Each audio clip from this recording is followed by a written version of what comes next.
Clark's POV. As she walked down the aisle, my tears started to flow.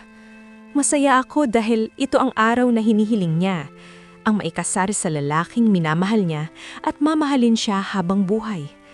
Baka sa mga nakadalong tao ang tuwa dahil sa mga nangyayari. Pero habang binibigkas ko ang mga liriko ng kanta, ay patuloy na nasasaktan ng puso ko. Danica. Damn! Kumikirot ang puso ko sa bawat hakbang niya, sa bawat ngiti niya, sa bawat sandaling hindi siya akin. Sa wakas, nandito na ako sa piling mo. Dahil kung ano ang meron tayo ay totoo. Wala na akong mahihiling pa. Ayon sa lyrics ng kanta, ang babaeng minsan kong ipinangakong pakakasalan, ang babaeng minsan kong pinagarap, ngayon ay masayang naglalakad sa altar. Sa mundong ito, sa baliw na mundong ito, tayo ay nakaligtas kahit ano pa ang tawag nila.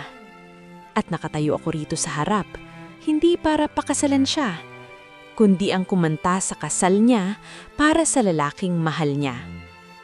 Mula sa sandaling ito na ang ating awit ng pag-ibig. Patuloy nating isusulat ang mga linya. Pinapanood siyang maglakad sa aisle. Alam kong hindi ako ang nilalapitan niya. Kung gaano nakalayo ang ating narating, kung gaano kalakas ang pakiramdam na ito, patuloy tayong sasayaw ngayong gabi. My heart sings a morning melancholic song as I sing at her wedding, knowing I'm not the one you love. What the heck? Nakakaya ko pa to. Naniniwala ako sa walang hanggan, sa ikabubuti at sa ikasasama. Ang dating ipinangakong pasilyo na magkasama tayong lalakad, ngayon, ang pasilyong kasama niyang kasalakid ay iba. Hindi ko alam kung paano ko nagagawa ito ngayon, kung paano ko tinanggap ang alok ni Chase para kumunta sa kasal nila. Pero siguro tinanggap ko dahil sa huling pagkakataon, gusto ko siyang makitang masaya bago ako tuluyang umalis. Ang Diyos lang ang nakakaalam ng sakit, pero masaya ako para sa Kanya. Totoo nga ang sinasabi nila, you'll feel joy when you see the person you love being happy. Hindi ko alam kung paano ko nagagawang kumanta sa harap ng lahat ng tao rito, sa harap ng mundo, sa harap ng babaeng mahal ko, sa harap ng Diyos. I don't know how I'm able to steady my voice sa kabila ng totoo kong nararamdaman. I wanted this. Ginusto ko because I wanted her to see that I've accepted it. Kahit ng totoo ay hindi ko matatanggap kahit kailan at taning kamatayan lang siguro ang makakaalis nito. Hirap pa rin akong tanggapin. Sa huli, nagsisinungaling pa rin ako sa sarili ko at sa babaeng mahal ko. Bago pa niya narating ang lalaking pakakasalan niya, natapas ko ng kumanta. Hindi man lang niya ako sinulyapan na siyang pinakanasaktan ako. Ang buong atensyon niya ay sa lalaking mahal niya. Tumalikod ako hindi para umalis sa seremonya, kundi para mas lalong saktan ang sarili ko. Sa huling pagkakataon, gusto ko siyang makita.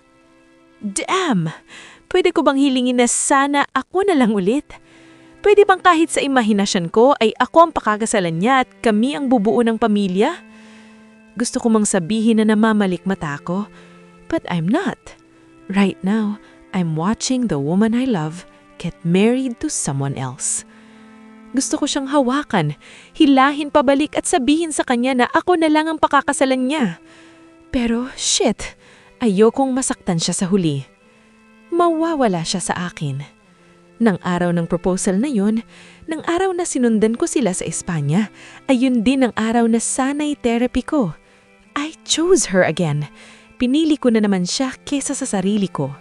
Pinili ko siya kahit walang kapalit. Isang buwan nang lumipas simula nang ikasal sila. At bago pa sila ikasal, lumapit ako kay Chase. Gusto niyang maging maayos ang lahat para kay Danica. May dalawang bagay siyang hiniling sa akin. Ang maging ninong ng anak nila o kumanta sa kasal nila. Hindi lang ako nakaratay sa hospital ng araw na yun, ay binugbog ko na siya. Dahil po tragis, nanggagago ba siya? Pero tignan mo, narito ako ngayon, pinagmamasdan sila habang nagpapalitan sila ng kanilang mga panata sa buhay dahil pumayag din ako. Baliw, diba? At tulad ng dati, narito pa rin ako sa likod ng maraming taong nakatingin sa kanya. nakatago sa gitna ng karamihan. Noon, masaya akong pagmasdan siya. Pero ngayon, puno ng sakit at lungkot ang mga mata ko. Sa huli, ako pa rin ang magiging pinakamalaking tagahangan niya, kahit anong yugto ng buhay niya. Akala ko makakapunta ako sa unahan ng karamihan at makakalapit sa kanya. Pero sa huli, narito pa rin ako sa likuran, nakamasid mula sa malayo. Maaari mo nang hilikin ang iyong nobya. Lahat ng tao ay masayang sinisigaw ang pangalan nila. Kahit na nahihirapan, ay kinuha ko ang kamera sa bulsa ko at kinunanan siya ng litrato gaya ng palagi kong ginagawa. Pero ngayon ay hindi siya nag-iisa. Habang kumukuha ako ng litrato, pinilit kong ngumiti habang pinagmamasdan ng kanilang masasayang mga muka. Danica, sana ako na lang.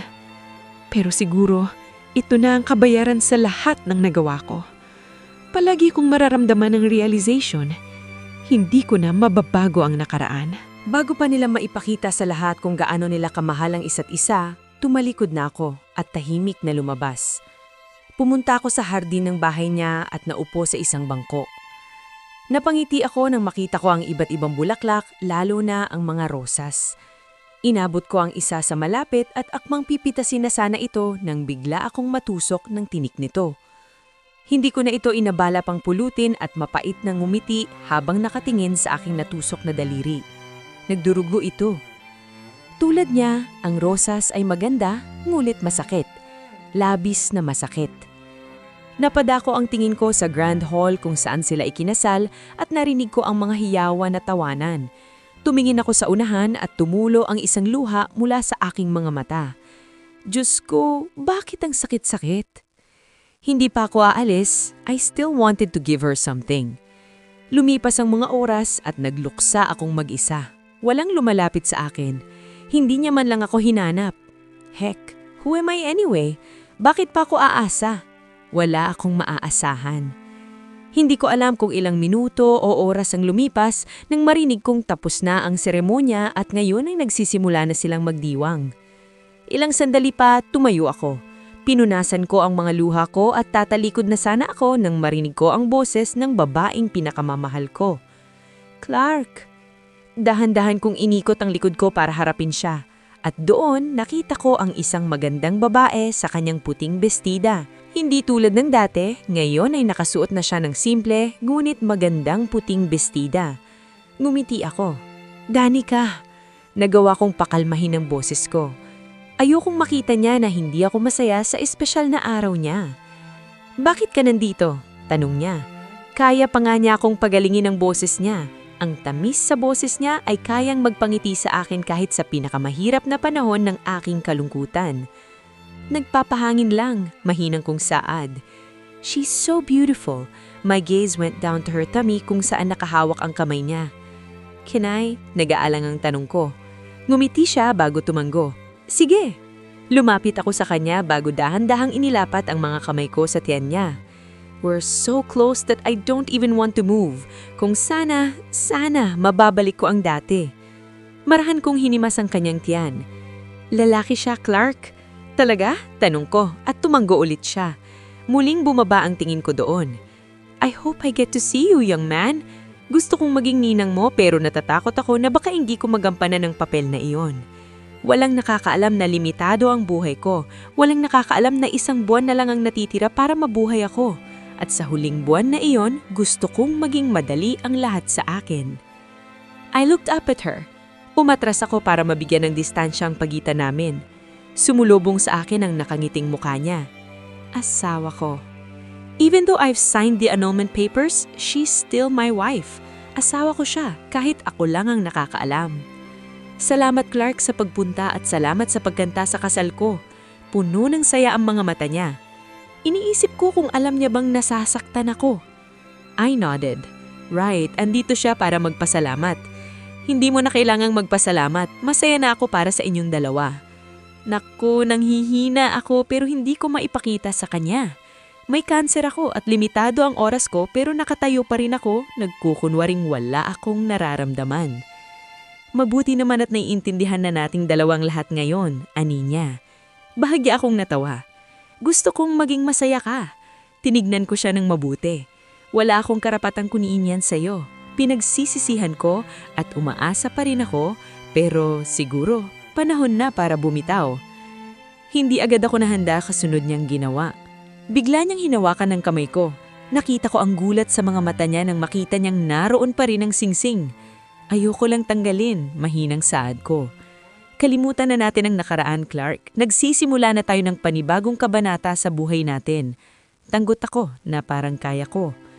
Mahal kita, Danica, pero hindi tayo para sa isa't isa, kahit gaano ko pa ito gusto. Nga pala may ibibigay ako sa'yo, sabi ko. Inilabas ko ang isang maliik na kahon mula sa bulsa ko. Gusto ko pang umangal nang binitawan niya na ang kamay ko. I still want to hold her hands. Buksan mo mamaya, wag ngayon, sabi ko. Tumanggo siya at ngumiti habang nakatingin sa regalong hawak niya. Kinagat ko ang ibabang labi ko at marahang tinignan siya. Danica, mahinang tawag ko. Humingi siya bilang tugon. Pwede ba akong yumakap? Akala ko hindi siya papayag pero siya na mismo ang tumawid sa pagitan namin at yumakap sa akin. I immediately hold her waist. Yumakap ko siya ng mahigpit kasabay ng pagtulo ng luha ko. Salamat sa lahat, Clark. Sa pagkakaibigan natin, mahal kita, sabi niya habang tinatapik ang likod ko. Damn, kailangan niya pa bang sabihin yun? Pinunasan ko ang mga luha ko dahil hindi ko gustong makita niyang umiiyak. Diyos ko, Danica. Hindi ako nagsalita at ninamnam ang huling sandali na nasa bisig niya siya. Nan hindi na siya nagsalita pa, ako na ang humiwalay sa yakap. Hinarap ko siya at nakita ko ang gulat sa mga mata niya nang halikan ko siya sa noo. Mahal na mahal kita, Danica. Kaya gusto kong maging masaya ka para makabuo ng masayang pamilya. Ngumiti ako, isang tunay na ngiti. Tandaan mo, nandito lang ako palagi sa'yo kahit anong mangyari. Huminga ako ng malalim at humakbang pa atras. Aalis ka na ba? She asked softly. Hindi man lang sumagot sa nauna kong sinabi. I nodded. Gusto pa nga sanang magtanong pero kaulatulan, tumanggo na lang. Aalis na ako. Tumalikod ako. Hindi ko na siya hinantay pang sumagot at tinalikuran ko na siya. Bimibigat ang bawat hakbang ko. Pero bigla niya akong tinawag. Clark! Hirap na nga ako. Dahan-dahan kong lingikot at ngumitit. Ingat ka! See you! Paalam! Nakangiting sabi niya. Akala ko pipigilan niya akong umalis. I was hoping to that. Tumangot ako. Paalam, Danica. Bulon ko. Pero alam niyang narinig ako. Kumaway siya sa akin at yun na ang hudyat ko para umalis. Habang tinatalikuran ko siya, umagos ang mga luha ko. Nanhihina akong tumakbo papunta sa kotse ko at sumagay. Inilabas ang sakit na nararamdaman ko. Umiyak ako ng 100 beses. Habang nakatingin sa bahay niya, pinigilan ko ang sarili kong bumalik. Maya-maya narinig kong tumunog ang telepono ko. Si Sorn pala at hinahanap niya ako. Nakalimutan ko na dapat pala kaming magkita ngayon. I turned off my phone. Hindi na ako babalik sa ospital. Umalis ako sa lugar na yon ng may mabigat na puso. Pero hiniling ko sanang maiwan ko na lang ang sakit na nararamdaman ko. Nanghihina na ang pagmamaneho ko dahil nanhihina na ako. Pero may mga dapat pa rin akong gawin.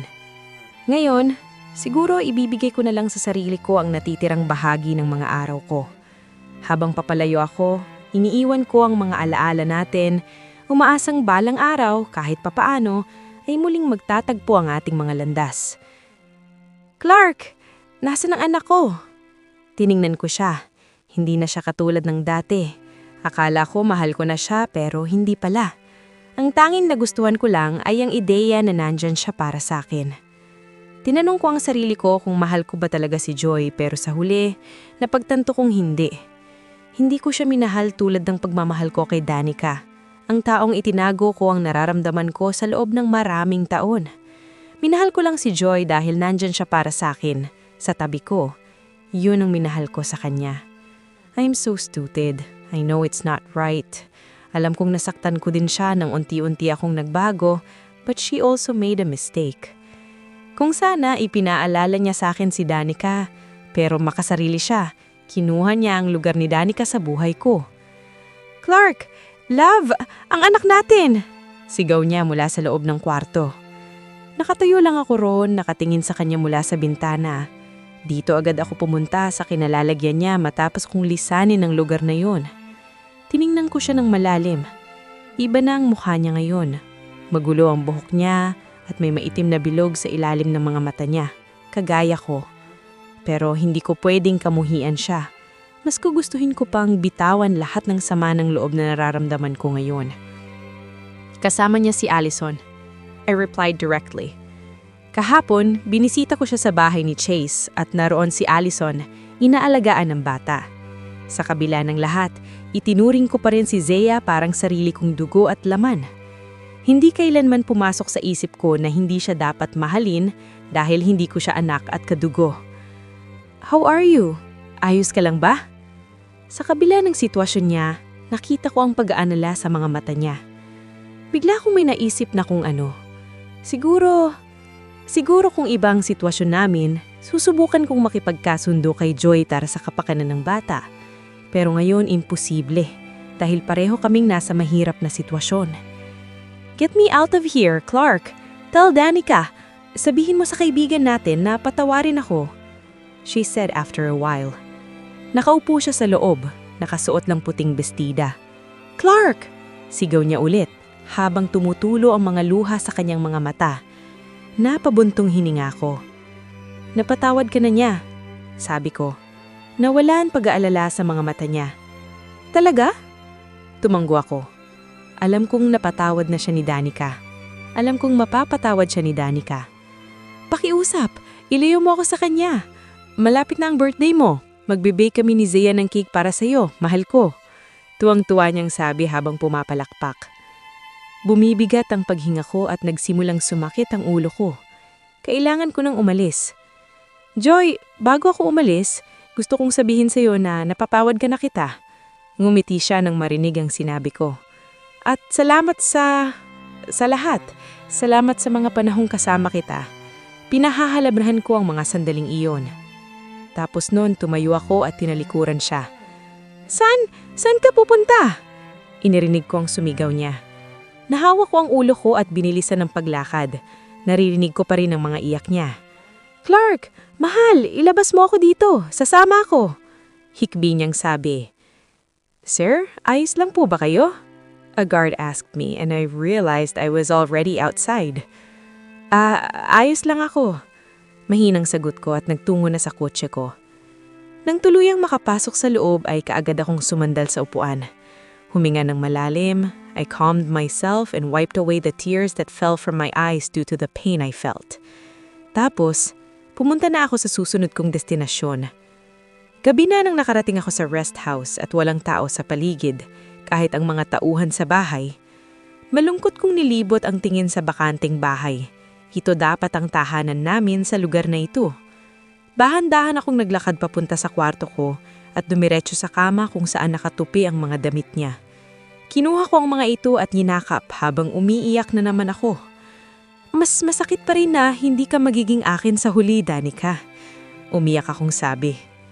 Pinatahan ko ang sarili. Nilapag muli ang damit niya sa kama at umalis patungo sa kabilang kwarto. When I entered the room, the last thing that happened here immediately came back to me. Ang araw na inamin ko lahat sa kanya. On that day, durog na durog ako at akala ko hindi ko na maisasalba ang sarili ko sa araw na yun. But I survived. Dumiretso ako sa kabinete at kinuha ang mga materyales. Tapos nakaupo ako sa isang stool at naglagay ng malaking whiteboard sa painting stand. Pinuksan ko ang telepono ko at hindi pinansin ang mga text na paulit-ulit na pumapasok. Binuksan ko ang gallery at pumili ng litrato nilang dalawa. Inilagay ko ito sa harap ko at nagsimulang maghalo ng mga kulay. Iniisip ko kung alam pa rin na ba niya na mahilig akong magpinta. Yun ang hilig ko pero iba ang gusto ng mga magulang ko. I've given back everything, the company, all the money, except for the money I set aside for Zea. Binalik ko lahat dahil yun lang naman ang gusto nila sa akin bilang anak. Binalik ko lahat sa mga magulang ko kapalit ng hindi nila pakialaman ang buhay ko at ni Danica. Napakadiin nang ipinikit ko ang aking mga mata habang ipinipinta ko ang litrato nilang dalawa nung araw ng kanilang kasal. Naghahalikan at nakangiti sila sa isa't isa at kitang-kita ko yun kahit sa malayo. Bawat hagod at dampi ng matitingkad na kulay ay parang pagkupas ng kulay sa buhay ko. Nanginginig ang aking kamay habang sinusubukan kong tapusin ang pagpipinta. Sa dakilang kwento ng buhay niya, isa lamang akong maliit na pagbabago sa takbo ng kwento, isang pansandaliang paglihis sa kanyang landas tungo sa kaligayahan. Akala ko ako na ang para sa kanya, kagaya sa mga istoryang alam ko. I thought I was still her male lead but I wasn't. Our lives were different from those stories. Pinasan ko ang bigat ng mga pagkakamali ko noon. Alam kong hindi ko na maibabalik ang nakaraan. Pinili na ng hinaharap ang lahat at naiisip ko, mahahanap ko pa ba ang daan papalik sa babaeng minahal ko? Ang mga tanong na nasa isip ko ay nasagot. Hindi. Hindi na ako makakabalik sa babaeng mahal ko. Ang tahanan ko ay nakahanap na ng bagong tahanan. Tumayo ako at tinignan ang kabuuan ng piraso. Ang ganda nito. Ang gaganda ng mga ito. Inilagay ko ito sa gitna bago sinagot ang tawag ni Sorn. "Nasaan ka?" galit niyang tanong. "Rest house," mahina kong sagot. "Damn, ang kulit mo, Clark. Hintayin mo kami ni Patrick dyan," he said before hanging up. I leaned against the door, feeling weak, hanggang sa tuluyan na akong dumaos-dos at napaupo sa sahig. I looked at all the paintings in this room and they were all about her. Siguro kung nilapitan ko siya kanina, siguro kung kinuha ko siya kanina, pero shocks, bakit ko pa siya pinakawalan? Bakit ako naging ganito katiwala na babalik siya sa akin? Pinilit kong ngumiti at muling tinignan ang mga ipinintang larawan ko. Siya ang lahat para sa akin. Kahit sa kabilang buhay, kahit maging multo ko pa rin siya. Natawa ako sa naisip ko. Huminga ako ng malalim at hinawakan ng singsing sa daliri ko. Masakit ang ulo ko, mabilis ang tibok ng puso ko, unti-unting nilalamon ng sakit ang sistema ko. God, kukunin niyo na ba ako? Ako naman ang unang sumira sa pangako naming dalawa, kaya siguro pwede na. Pwede nang hindi ako abutin ng isang buwan. I thought that in her life, I'm her male lead, but I'm wrong dahil hindi ako. Kahit akala ko sa sarili ko ay ako. Hanggang sa huling hininga ko, siya ang aking ipagdadasal sa Diyos. Kahit hindi ako ang pangunahing tauhan sa kanyang kwento, sa kabilang buhay kung papayagan kaming magkita muli, gagawin ko ang lahat para maging akin siya. Sa ngayon, lalayo ako sa buhay niya. Iiwan ang mga alaala ng kung ano sana ang nangyari, ang pag-ibig na hindi nasuklian, at ang pusong magpakailanman ay magpapasan ng bigat ng pananabik. At sa huling pagkakataon, napangiti ako habang iniisip ko siya. Ang huling bulong ko ay ang pangalan niya. Danica. Danica POV. "Baby, your father's calling." Saad ni Chase, kakalabas lang ng banyo. "We're on our honeymoon trip, dito lang din sa Pilipinas. We chose to stay then travel outside the country." Inabot ko ang cellphone na hawak niya dahil nakalapit na siya sa table. "Hi, Papa!" Masiglang bati ko. Umupo si Chase sa tabi ko habang pinupunasan ng buhok. Mamaya ko na gagawin yan para sa kanya. Anak, may sasabihin ako sa'yo." Agad na lumukot ang mukha ko. Bakit ganun ang boses ni Papa sa kabilang linya? "Are you okay, Papa? May sakit ka ba?" Nag-aalalang tanong ko. "No, anak. Ayos lang ako." Sagot nito. Pero ang boses ay ganun pa din. Mahina at malungkot. "Ayokong masira ang honeymoon ninyo, anak, pero..." My forehead knotted. "What is it, Papa? Ayos lang po, basta kayo." Masiglang saad ko. "Ano ba ang sasabihin niya? Wala namang naging problema." "Baby, is it okay if you turn on the loudspeaker?" Kalabit ni Chase sa tabi ko. I nodded and turned on the loudspeaker at sabay naming narinig ang malalim na buntong hininga sa kabilang linya. Kunot noong tinignan ako ni Chase dahil sa biglang pagbago ng ekspresyon ko. "Papa?" Pagtawag ko sa kabilang linya nang tumahimik ito. "I'm worried. Baka ano na ang nangyari sa kanya. Uuwi ako kagad." "He's gone, Danica. He's gone." Saad nito na nakapagpatigil sa aming dalawa. "Pardon?" Sumabat na si Chase. Sinalakay ng kaba ang puso ko sa hindi malamang dahilan. Sino ang wala na sinasabi niya? Si Clark. Patay na siya. Parang nawalan ako ng lakas na narinig ko. Naibaba ko ang cellphone ko sa kama. Ano po? Paninigurado ko dahil baka mali ang narinig. He didn't survive, Iha. Ayokong mang sabihin pero hindi din ako mapakali. Saad nito. Umiling ako. Tumutulo ang luha sa mga mata. Chase, nakausap ko pa siya. Hindi pa siya patay. Ang sabi ko sa kanya ay magpapagaling siya. Ang sabi niya ay magkikita pa kaming dalawa. Magiging ninong pa siya ng anak ko. Naramdaman ko na lamang ang mahimpit na yakap sa akin. Danica, baka sa boses nito ang nararamdaman niya. Ang sabi ni Chase, magkikita pa kami. Gagaling pa siya. Humagulgol kong saad. Hindi pa siya patay. Malakas si Clark, alam ko yun. Chase, sunod-sunod akong umiling sa bisig niya. Sinubukan niya akong pakalmahin pero hindi ako natigil. It's like something in my heart is being stabbed. Ang sakit. Sana hindi totoo. Paano na ang mga bagay na bagawin niya pa? Hindi naman ito ang bagong yugto ng buhay niya na gusto ko. Shh! Uuwi tayo. Pundahan natin siya. Hinarap niya ako sa kanya. His eyes were also bloodshot. Chase, nag-aalalang saad. It's okay. It's okay, baby. Pagpapagaan nito ng damdamin ko. We can make every night our honeymoon, right? Tumanggo-tanggo ako. Muli niya akong ninakap. Muli akong umiyak sa mga bisig niya. The thought of him being gone is way too painful. Hindi ko man lang inakala na yun na ang huling pag-uusap naming dalawa. Hindi ko man lang inakala na yun na pala ang huling kita ko sa kanya. Yun na pala. Kaya pala ang bigat ng tuluyan na siyang tumalikod sa akin. I want him to be happy. Gusto ko magsimula siya ng bagong yugto ng buhay niya. Pero hindi ganito. Hindi sa mundong bago sa kanya. I cried my heart out. I lost my best friend. My first loved. Masakit. Sobrang sakit dahil kahit anuman ang mangyari ay parte siya ng buhay ko. Siya ang taong nagdala kung nasaan ako ngayon. At ngayon, wala na siya. Hindi man lang nabigyan ng pagkakataong maranasan pa ang saya sa buhay. Bakit? Bakit hindi siya lumaban sa sakit niya? We went home and didn't continue our honeymoon. We went straight to Clark's house where he was laid to rest. At sa oras na nakatapak ako sa bahay na yon, memories came flooding back. Our home when we were still married. Buong akala ko ay wala na ito pero dito pa din pala siya umuuwi. Daddy! Rinig na rinig ko ang iyak ni Zaya sa unahan habang nakatanaw sa kabaong ni Clark. Allison's attempts to calm her down, pero patuloy pa din itong umiiyak.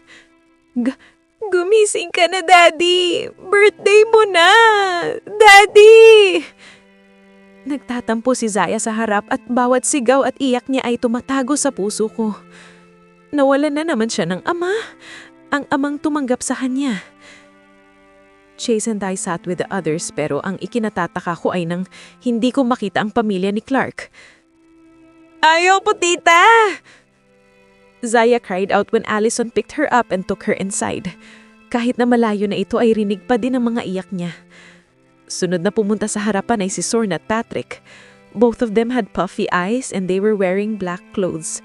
They gazed at their friend's coffin at sabay kong nakita kung paano nila punasahan ang luha. Pero ang ikinagulat ko ay nang lapitan si Seiya ng isang taong kilalang kilala ko. Hinawakan ni Doc Radley ang braso ni Seiya na tila inaalo ito. Ilang taon na ba? Halos 5 taon at nakita ko siya. Sa ganitong sitwasyon ko pa talaga sila makikita. Hindi ko nakilala ang ilan sa mga tao rito marahil ay mga kasamahan niya sila. Wala rin si Joy rito na inaasahan ko. Dara na, sabi ni Chase na nasa tabi ko. Unlike the others, we were wearing white clothes. Yumuko ako at bumuntong hininga. Tumayo ako, hawak ng mga kamayang may kabilugan kong tiyan. Inalalayan ako ni Chase hanggang sa makarating kami sa harapan. Nakasunod ang mga mata ng lahat sa amin at bawat hakbang na ginagawa ko ay parang mabigat. Hindi ko napigilang mapaiyak nang sa wakas ay makita ko siya sa loob ng puting kabaong. Sana ayos lang siya kung nasaan man siya ngayon. Sabi ni Chase na nasa tabi ko. Tahimik ako umiiyak. Hinaplos ko ang salamin kung saan tanaw na tanaw ko siya. He just looked like he was sleeping, still handsome. Hindi ko alam na makikita ko pa pala siya ulit sa ganitong sitwasyon. Sabi ko, akala ko gagaling siya at babalik kami sa pagiging magkaibigan. Akala ko lalaban siya at pipiliin ang sarili niya. Pero ngayon narito siya. Sa huling sandali niya, pinili niya ang sarili niya. Piniling maging mapayapa. Pero ang hindi ko nai-imagine ay gagawin niya ito magpakailanman. Sa langit. Lumipas ang mga araw at ngayon ang araw ng libing ni Clark.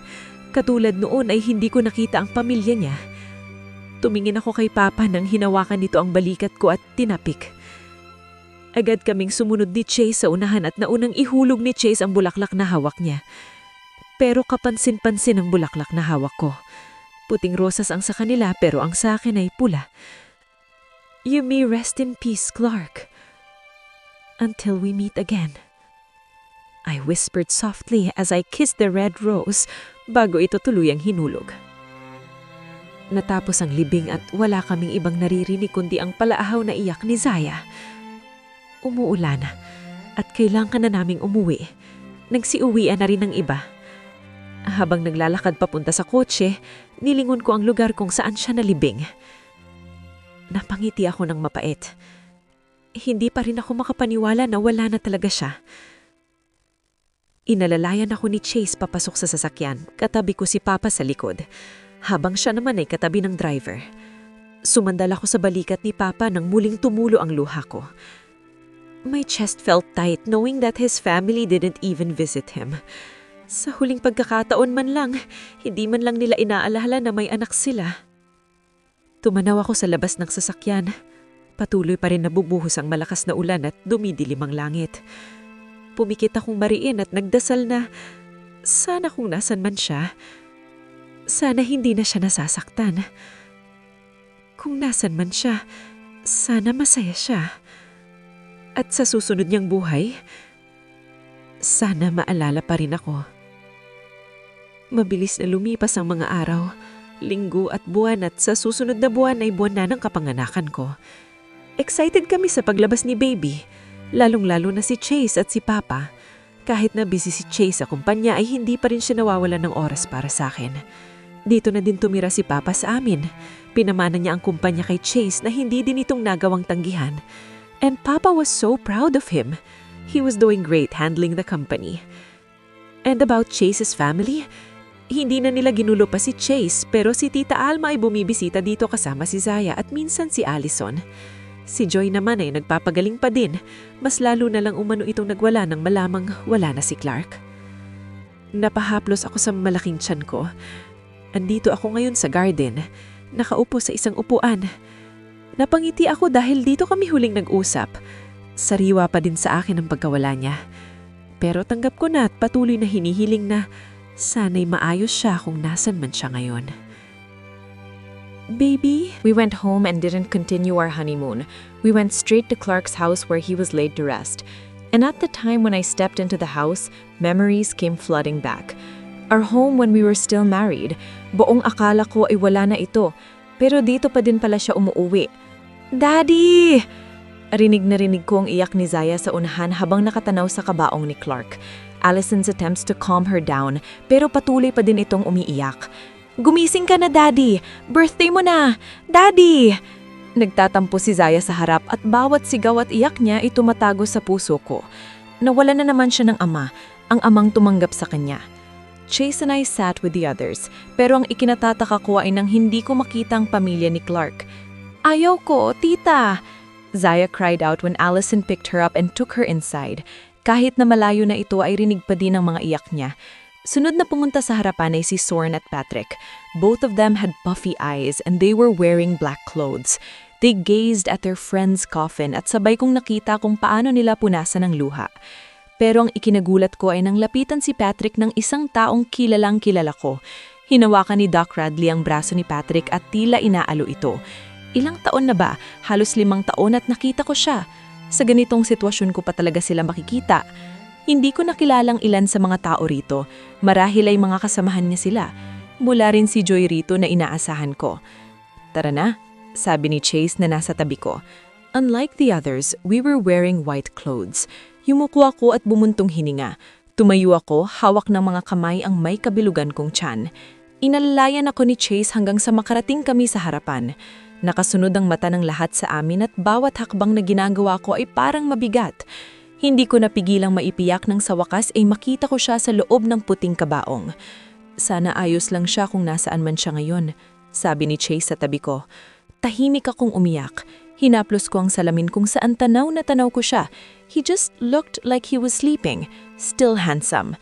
Hindi ko alam na makikita ko pa pala siya ulit sa ganitong sitwasyon, sabi ko. Akala ko gagaling siya at babalik kami sa pagiging magkaibigan. Akala ko lalaban siya at pipiliin ang sarili niya. Pero ngayon, narito siya. Sa huling sandali niya, pinili niya ang sarili niya. Piniling maging mapayapa. Pero ang hindi ko na inaasahan ay gagawin niya ito magpakailanman, sa langit. Lumipas ang mga araw at ngayon ang araw ng libing ni Clark. Katulad noon ay hindi ko nakitang pamilya niya. Tumingin ako kay Papa nang hinawakan nito ang balikat ko at tinapik. Agad kaming sumunod ni Chase sa unahan at naunang ihulog ng bulaklak na hawak ni Chase. Pero kapansin-pansin ang bulaklak na hawak ko. Puting rosas ang sa kanila, pero ang sa akin ay pula. You may rest in peace, Clark, until we meet again. I whispered softly as I kissed the red rose bago ito tuluyang hinulog. Natapos ang libing at wala kaming imang naririnig kundi ang palahaw na iyak ni Zaya. Umuulan at kailangan na naming umuwi. Nagsiuwian na rin ang iba. Habang naglalakad papunta sa kotse, nilingon ko ang lugar kung saan siya nalibing. Napangiti ako ng mapait. Hindi pa rin ako makapaniwala na wala na talaga siya. Inalalayan ako ni Chase papusok sa sasakyan. Katabi ko si Papa sa likod habang siya naman ay katabi ng driver. Sumandal ako sa balikat ni Papa nang muling tumulo ang luha ko. My chest felt tight, knowing that his family didn't even visit him. Sa huling pagkakataon, hindi man lang nila inalala na may anak sila. Tumanaw ako sa labas ng sasakyan. Patuloy na bumubuhos ang malakas na ulan at dumidilim ang langit. Pumikat ako ng mariin at nagdasal na sana kung nasaan man siya, sana hindi na siya nasasaktan. Kung nasaan man siya, sana masaya siya. At sa susunod niyang buhay, sana'y maalala pa rin niya ako. Mabilis na dumipas ang mga araw, linggo at buwan at sa susunod na buwan ay buwan na ng kapanganakan ko. Excited kami sa paglabas ni Baby, lalong-lalo na si Chase at si Papa. Kahit na busy si Chase sa kumpanya ay hindi pa rin siya nawawala ng oras para sa akin. Dito na din tumira si Papa sa amin. Pinamana niya ang kumpanya kay Chase na hindi din nito nagawang tanggahan. And Papa was so proud of him. He was doing great handling the company. And about Chase's family, hindi na nila ginulo pa si Chase. Pero si Tita Alma ay bumibisita dito kasama si Zaya at minsan si Allison. Si Joy naman ay nagpapagaling pa din. Mas lalo lang umano itong nagwala nang malamang na wala na si Clark. Napahamis ako ng malaking tiyan ko. Andito ako ngayon sa garden, nakaupo sa isang upuan. Napangiti ako dahil dito kami huling nag-usap. Sariwa pa din sa akin ang pagkawala niya. Pero tanggap ko na at patuloy na hinihiling na sana'y mauyos siya kung nasaan man siya ngayon. Ako. Ang aga mo namang umuwi. Saad ko, umupo ito sa tabi ko at ipinakita sa akin ang dala na agad kong ikinatuwa. I'm craving for something sweet na medyo maaskim kaya heto't dinala niya ako ng sampalok na may asukal. Maaga kasi ayokong may inis ka. Nakangiting saad niya.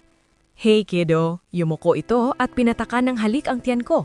My hand immediately went to touch his hair. Sinandal niya ang ulo sa tiyan ko at nagtagal doon. I know he's tired. Hindi siya sanay sa ganoong trabaho pero kinakaya niya at ginagawa niya lahat para sa amin, para kay Papa. Matanda na si Papa at hindi na kaya ang magpabalik-balik pa sa kumpanya. Sa akin sana ang kumpanya, pero hindi naman ako maalam doon. And I was shocked when Chase accepted it. Thank you, love. Mahinang sambit ko. Bumalik siya sa pagkakaupo at hinarap ako. Ang mga mata niya mayon ay nakatingin sa akin, nang may pagmamahal. I'll do everything for the both of you. He said, mahal na mahal kita, Mrs. Monterial. He kissed my forehead. Mamahalin kita kahit pa hindi na ako humihinga. I chuckled. Mahal na mahal din kita, Chase. Mahal na mahal. Wala na akong maihiling pa. Ito na ang bagong yugto ng buhay ko. Dito ako dinala ng mga pinili ko. At wala akong pinagsisisihan. Si Chase ang lalaking mamahalin ko habang buhay. Ang mga pagpiling ginawa ko ang humuhubog sa aking kwento. At ang akin ang nagdala sa akin sa sandaling ito. Kung saan ang pag-ibig ay nananahan sa bawat paghinga. Mula sa hindi gusto hanggang sa walang kondisyong gusto. Ako si Danica Santillan Monterial at natagpuan ko na ang aking walang hanggang pag-ibig.